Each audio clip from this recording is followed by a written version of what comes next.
I grabbed a couple of spinner baits out of the tackle box here. These are Terminator's T1 titaniums. Really a nice product. You've got the titanium frame.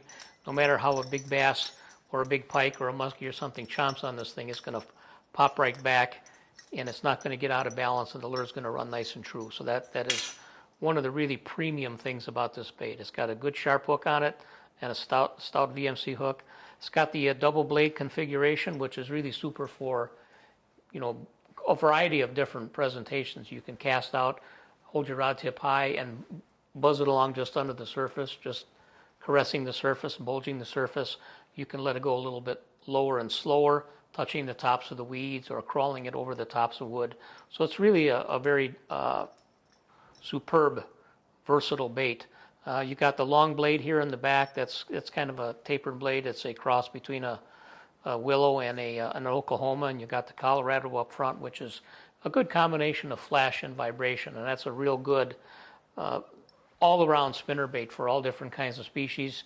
I would say if I was really targeting smallmouth bass versus largemouth, I might go with a little bit smaller quarter-ounce size. In fact, I might even go with the one that has an extra willow blade up in the front rather than the Colorado. The smallies really seem to like that flash, perhaps much more so than the vibration generated by this. But, it's a judgment call. You carry some of each in your tackle box.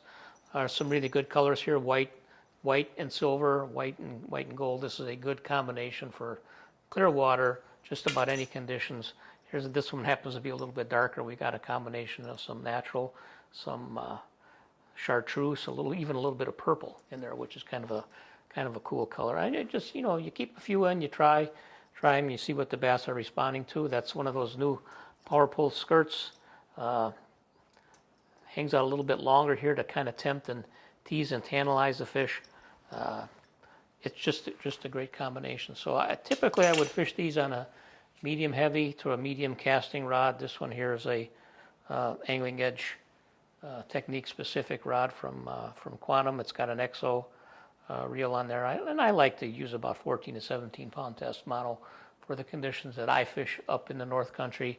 If you are fishing in and around wood and really having to jerk bass out of much heavier cover, or even let's say the edges of really heavy lily pads or heavy reeds where you got to jerk them out, you might want to go with a braided line. But I'm real comfortable with this combination. You got the long handle, cast it out, you can kind of tuck it in here, wind it fast, and when the bass hits, just kind of jam that in there and set the hook hard. And it's a nice, balanced, easy, simple, versatile presentation. And you pick up a few of these in the different sizes and colors, and they'll carry you through whatever spinnerbaiting type of conditions that you need to fish.